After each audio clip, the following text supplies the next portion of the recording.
Welcome to the eCommerce Masters Podcast, the platform where we delve into the stories and strategies of e-commerce trailblazers. I'm your host, Ethan Giffin, and today we have the pleasure of welcoming another remarkable guest to our show.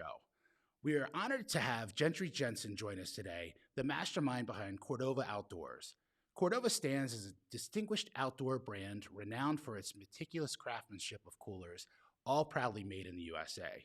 Gentry's journey has been nothing short of captivating, encompassing service with the SEALs, an educational stint at Wharton, and now steering the helm of his very own brand. Let's extend a warm welcome to Gentry as he joins us on the show today. Gentry, welcome. It's great to see you. Hey, thanks for having me, Ethan. Nice to be with you. Yeah. Really appreciate you taking some time out to share your story today with us. So if you don't mind, could you just tell us a little bit about Cordova Outdoors and what your primary product offering is? Sure. Yeah, we're a manufacturer primarily of roto-molded ice chests, and we have a facility just outside of Boise in Idaho's Treasure Valley where we make them from start to finish. The company's been around since 2015, and I've been involved with it since my partner and I acquired it in August of 2020. Oh, wow. So I know there's a little bit of an interesting kind of origin story for the brand. If you wouldn't mind kind of telling us a little bit about your connection to the Deadliest Catch. Yeah, so it's a tenuous connection by me for sure, but for Cordova, it's profound. The company was started by Scott Campbell, who was a captain of one of the boats that was profiled on Deadliest Catch. And the company takes its name from the small port town of Cordova, Alaska, which is really a fascinating place. It's on the mainland of North America, but for all practical purposes, it's an island. You cannot get there via road or rail. The only way in is by boat or plane, and it's just the embodiment of the great outdoors that we try and sort of recall and help people escape to with our products. That's great. And it seems like it must be a very beautiful place to go to see. Yeah, it's where Prince William Sound meets the Chugach Mountains. So you've got the Gulf of Alaska right there, Valdez, which people of a certain age will remember in conjunction with ecological disaster in the late 80s, is only 70 miles from Cordova, so it was profoundly affected by that spill. The herring have not yet returned. The salmon runs were just devastated for years. Yeah, there you go. And so you go from the Gulf of Alaska up into Prince William Sound, and it gets sheltered there, but you're not far from some pretty treacherous waters. And then as you go inland, you hit the mountains pretty quickly. I think it's the only single seat chairlift in North America. Might be the only single seat chairlift left in the world, but it goes right from the town up to the top of Mount Eyak there, and you can ski down it. It's a cool place. That's cool. Super cool. Who are generally your target customers? What type of audience are you looking for with your products? Oh yeah, good question. So we're targeting guys like you and me. I mean, and really, people like us that enjoy the outdoors. I think we've got a few things that differentiate us from some of the other offerings in the market. We do take pride in the fact that we manufacture the coolers from start to finish right here in Idaho. I'm sitting in one of our conference rooms, but I'm actually at the factory right now. That's a really fulfilling process for us to be able to do. And then we really have put a lot of resources behind being able to customize our coolers, our hard coolers, our soft coolers, and our drinkware. But yeah, there you go on that. And then if you go onto some of the collections there, that drop down, you'll be able, you can see some of the wraps that we do. So that's all commercial vinyl, the same material you would wrap a vehicle with, a van for a moving company or something like that, made to be out in the sun, made to be abused, made to stand up to years of hard use. It's got a matte laminate on top of it to keep the ink from fading, and then also to protect anything from scratching. And we're the only ones that have that sort of customization capability that we offer. And then I think you can see also when you had the website up there, just some of the value pricing, right? We're priced, like I had to tell my dad, just because it's good doesn't mean, or just because it's cheap doesn't mean it's good. There's a difference, right, between price and value. But I feel that we work really hard to offer a good value. So it's money well spent. This should be the last cooler that you ever have to buy and should turn into a family heirloom at some point. I mean, they're beautiful coolers, right? I mean, Thanks. beautiful, beautiful products. And, the fact that you make them here in America is fascinating. I think it's cool. Would you mind kind of explaining a little bit of the roto-mold process a little bit from a layperson's? Yeah, sure. Yeah. So there's a difference between some of the types of molding that you can do with plastics, sort of keeping it general. There's rotational molding, which is good for low batch, high quality products. There's blow molding, which is extremely fast and good for products that are used most likely once, like your milk jugs are blow molded. And then there's injection molding, which is sort of a blend. You can get really high cycle counts, really high output. The product is okay, and that's typically things like maybe your cups, your souvenir cup that you get at a baseball or a football game is injection molded, that type of thing. So among those three processes, rotational molding takes by far the longest. The resin is heated, and then the mold spins in two directions on two axes in a big oven.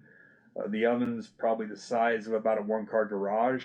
It gets up to about 600 degrees, and the cycle time takes about 20 minutes. So the advantage of that, after putting all that time and literal, kinetic energy into it, is that you end up with a hollow hull, HULL, or a shell for both the cooler body and the lid that is one solid piece. There's no seams that need to be glued together like there would be if you injection molded the parts and then put them together. You've got a unibody construction with really no weak points on it. So it's incredibly durable. And then beyond that, the type of polyethylene that we use is designed to be impact absorbent. So, you can be brittle, or you can be flexible, excuse me, or you can be a blend in between those, depending on what you want to optimize. And let me get a drink here real quick. Sorry. It's such an interesting story. So, I mean, it's fascinating to me of understanding how these are built, and so, I mean, I really just think it's very cool, a cool way to do this. Thanks. Yeah, it'll give you a cooler that will last your lifetime. We load them up full of ice, throw them off our roof. It's 35 feet on the asphalt, and they just absorb the shock. Makes for some great social media. yeah. There's some good reels on our Instagram. Yeah. So, approximately, what's your annual revenue for the company? About $7 million is what we're shooting for in 2024. There were some swings up, and then a little bit of pendulum swinging back from the pandemic. We came in, I mentioned, in 2020, so kind of when things were an absolute mess. But I think that's about where we're stabilizing, on a trajectory to go higher going forward. But that's about what we're looking at right now. All right, that's great. So you mentioned that I believe you acquired the company in 2020. What was that process like, and what kind of led to the acquisition? Yeah, so my business partner and I went to business school together. We've known each other for 20 plus years, and we have operated a couple other enterprises together, and we're just figuring that with all of the chaos in the world, there might be some opportunities out there that we should try and find. And through a mutual business acquaintance and friend, we got put in touch with Cordova. The founder had moved on at that point. Some investors had come in, and they were ready to make a transition as well. So it was timing as much as anything. But what we liked about it was the operation was in place. For sure, there was a turnaround that needed to be executed, but all of the capital expenditures had been made. The equipment was here. The designs had been made. Scott had designed a really, I think, exceptionally thoughtful cooler. There's a lot of sort of subtle design touches to it that took me even time to fully understand and appreciate. But the pieces were there. It was a matter of, can we execute on it? And I like operations. That's kind of my wheelhouse. And my partner likes finance. That's kind of his wheelhouse. So we figured between the two of us, we could make a go of it. Well, that's great. I mean, I found an old news story from a local news channel that went through the factory and showed all the steps, and I thought that was just so fascinating. We'll kind of share that with the references and any other reels that we think are interesting off your social media. We'll share that with this episode, but it's very cool to kind of, so much of what we make has been offshored, and I think it's fascinating when people have unique products that they can build here and successfully build them here. You kind of have a fascinating story yourself a bit, right? I mean, it's funny. I laugh at times. You and I both have kind of let ourselves go a bit and let our hair grow. We did. As we've gotten older. I tend to personally think the more I let myself go, the better my business has continued to evolve. Maybe they think I'm eccentric. I don't know. I'm joking, but half not. But so you kind of started out at the Naval Academy in Annapolis, became an officer on the SEAL teams, kind of got a Wharton MBA. Then I think you went to JP Morgan Chase, and then you ended up at Coolers, at an outdoor brand, owning an outdoor brand. So there are some interesting dotted lines there, and I'm just kind of curious if you could tell us a little bit about your journey to becoming that, to becoming the owner of the brand.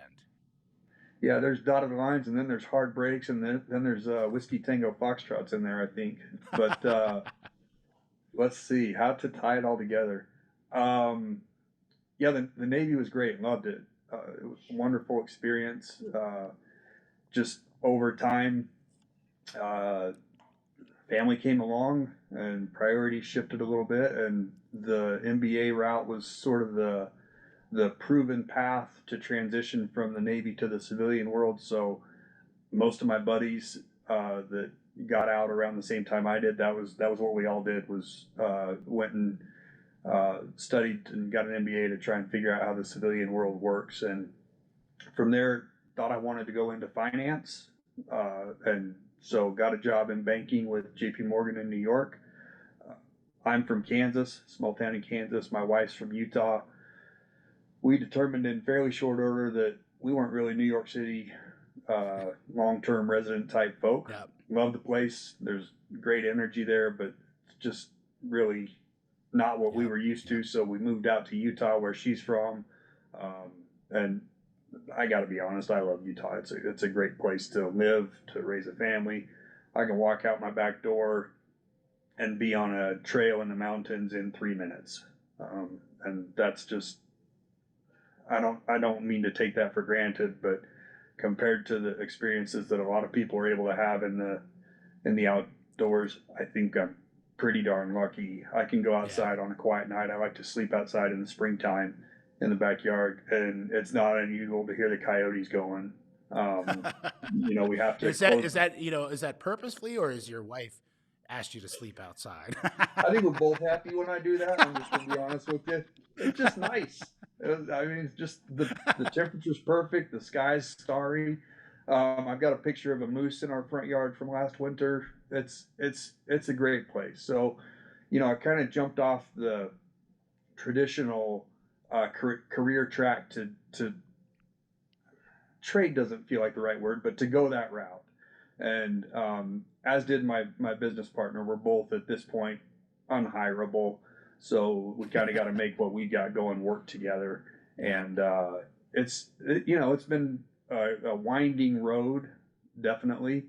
but I like where we've gotten to, and I'm proud of the products we make, and I feel like I've been able to hone a reasonable set of operational skills over the years, drawing on my Navy experience, education, and then really just the school of hard knocks after that.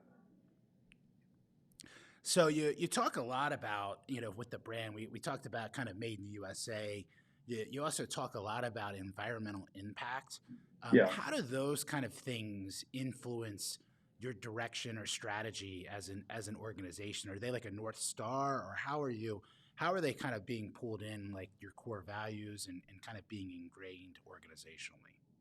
Yeah, I won't apologize for trying to use the resources we've got responsibly, right? I mean, we all like to have nice things, but we all need to recognize that those things come at a cost. We are literally consuming.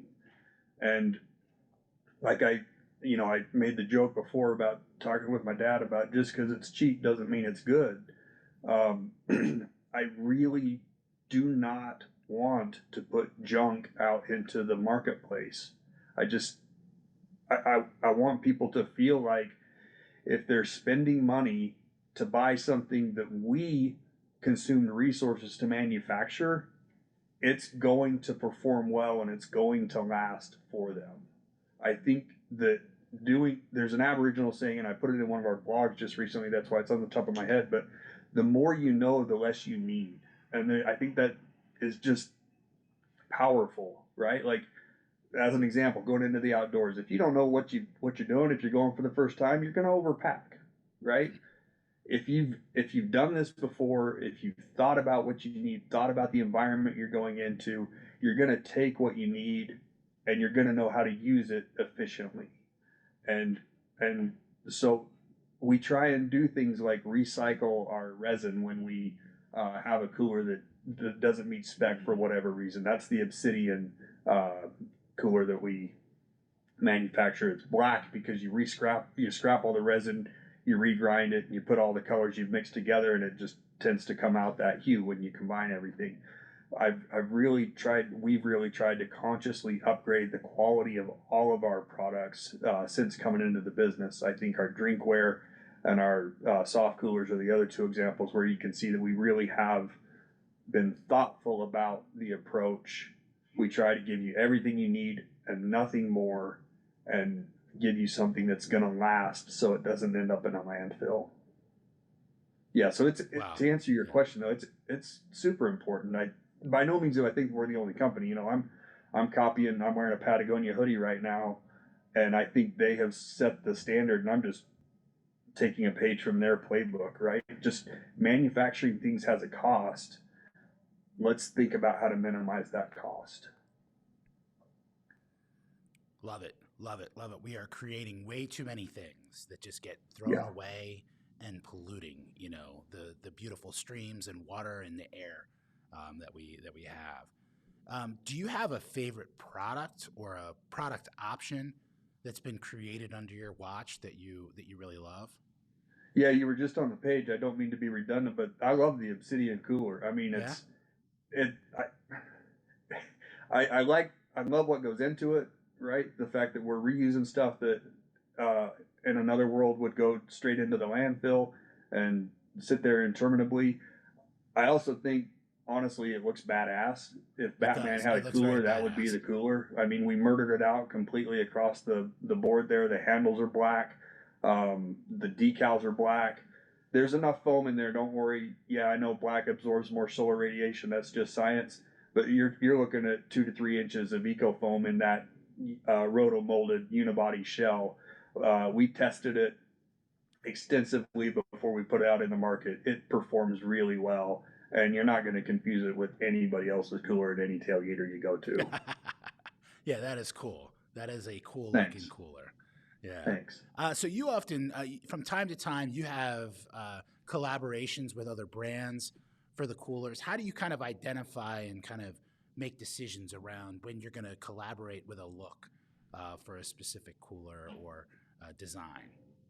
Yeah, we just try and think about other companies that we feel like have our sort of same shared sense of what we're trying to do. Values is maybe too much of a buzzword, but if they're about what we're about, I mean, let's see what we can do together. You know, there's a local hunting outfitter company here called Cryptek, KRYPTEK. Also got some, yeah, there you go. Veteran owned, so we've got that in common. They were in the Army, but I don't hold that against them.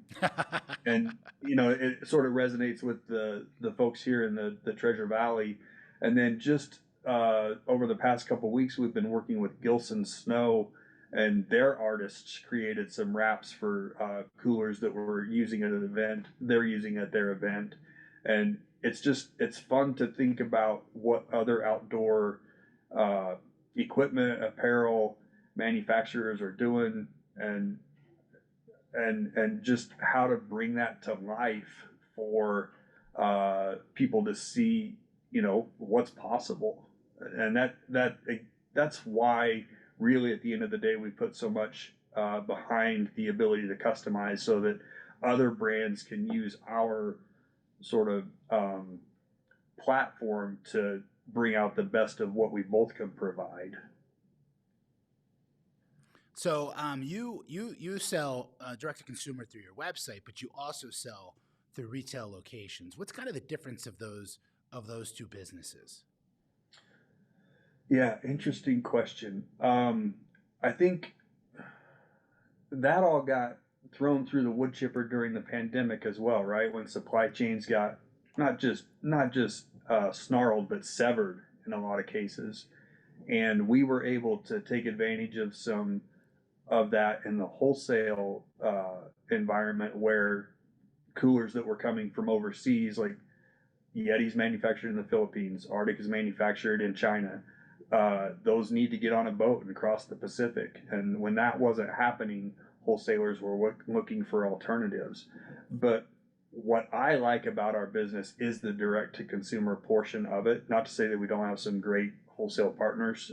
Shout out just one in particular to D&B here in Idaho. They've been great, and really think that our customer is their customer, and there's a lot of good synergy there. But on the direct to consumer side, you know, it just enables us to reach an audience that we wouldn't be able to otherwise.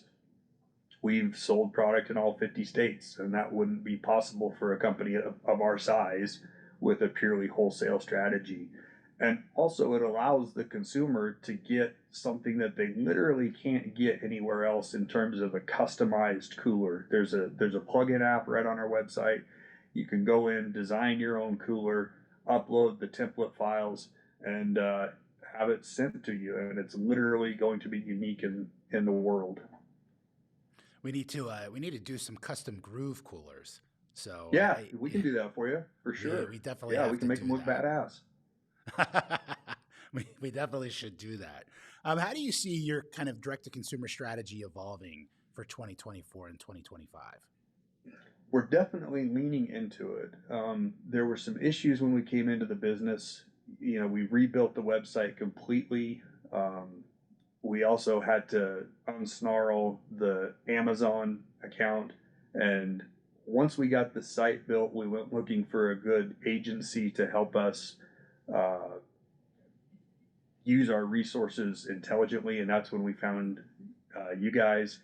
And in terms of moving forward, we've got the fundamentals in place, right? So it's a nail it then scale it type thing. And we've got the operational capacity, we've got the marketing ability on our side, and now coupling that with your team, I think we're ready to put the gas down for 2024. So honestly, it's our top channel of focus for this year. Great, and we appreciate the shout out, and we appreciate your support as an agency. We thoroughly enjoy working with you and your brand on this. We think it's very cool. We are way Likewise, behind. thanks.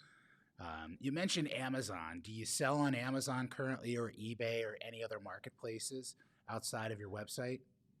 We do sell on Amazon. I would rank that channel a couple below direct to consumer on our site, and we don't try and run specials or anything on there. We don't try and price match anything that's, you know what, that's actually even an old store.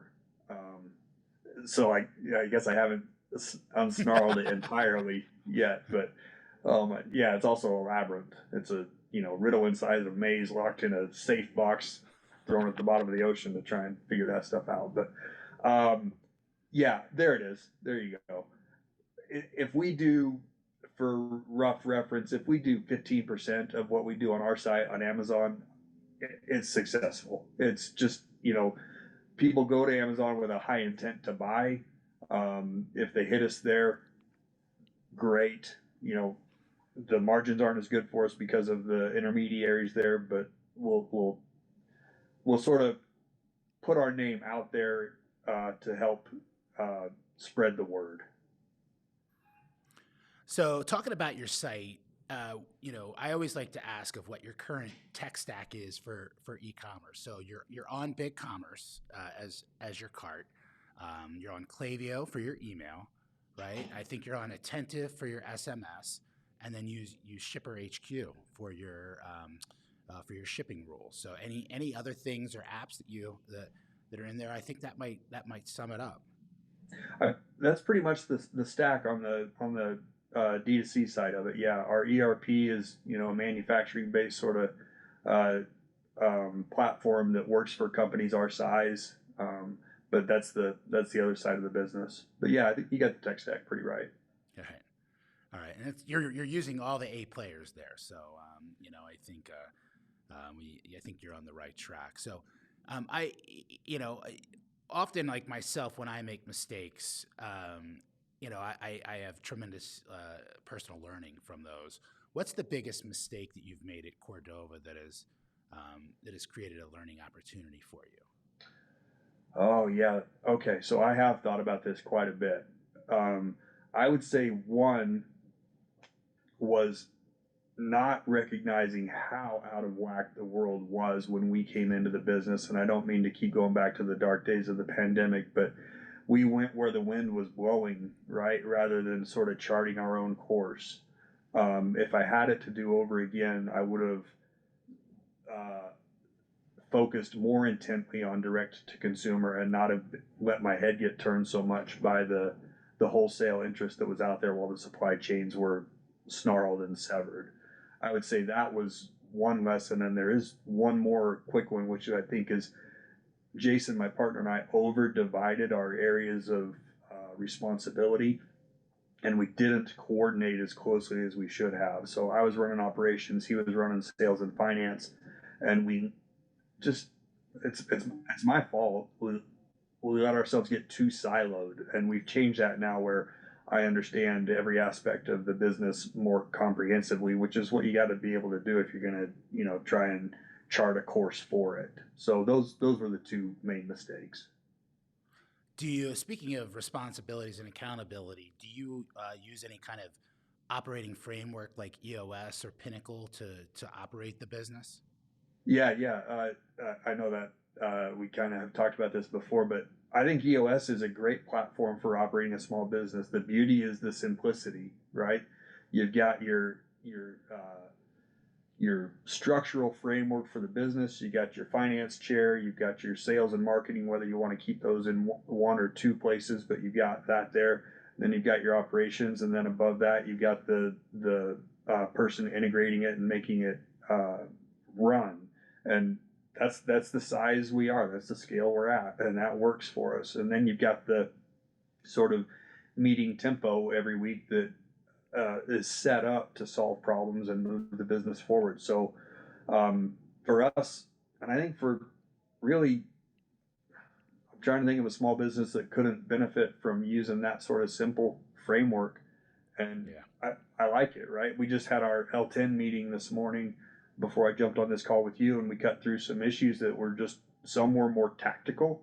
They'd only been sitting for a week or two, but then we had some more time let it in the meeting, and we got more strategic and hit one that had been on there for months. And it feels good to sort of have that agility to move through things that might be holding the business back. We've been running EOS here. We kind of run, EOS and a little bit of the offshoot of called Pinnacle. And there's multiple frameworks like these. So just kind of running them together, like picking one that you can Yeah. operate. But we've had tremendous growth and learning, with that, and really, it's really been impactful for us, overall. And I think we're starting to really think about how to create, like, what does an e-commerce scorecard, look like that that we can share, with the world. So we're starting to kind of think about, like, how do we give back to the community that we've learned so much from, in this journey. Yeah, and I think the other aspect of it that is powerful is it gets everybody looking at the same set of metrics and speaking the same language. It's always a challenge to have people looking at the same data set from the same reference point. And then consequently after doing that, arriving at the same agreed upon conclusion to address the issue and move forward. Yeah, I think we're really like on our side, we're really making a push trying to figure out how do we visualize that scorecard data like much differently versus just numbers in a spreadsheet or numbers on a web page. We really want to we think we're finding that it's much more impactful to kind of look at trend lines and the way things are going when you're kind of tracking things week over week. So I think there's a lot of opportunity in product to do that. One of our favorite products called DataBox is a dashboard and visualization tool that we're able to kind of put all of that information in. So we're slowly working down that path to figure out how to make everything kind of dashboardable for us. That's powerful, and if I may, I think the other side of that is forcing yourself to look at it, even if you don't really like what the data is showing at that particular point in time. But face the music, figure out how to fix it, and get everybody collectively aware of what's going on so you can move forward. Yeah, I think that's the toughest part. Sometimes everybody agrees not to look at it, and you're like, no. One of us needs to really like push back and say, like somebody needs to be the odd one out. So, what keeps you up at night? What's like currently keeping you up at night in regards to the business? What's keeping me up at night? A lot less than was a year ago, I'll tell you that.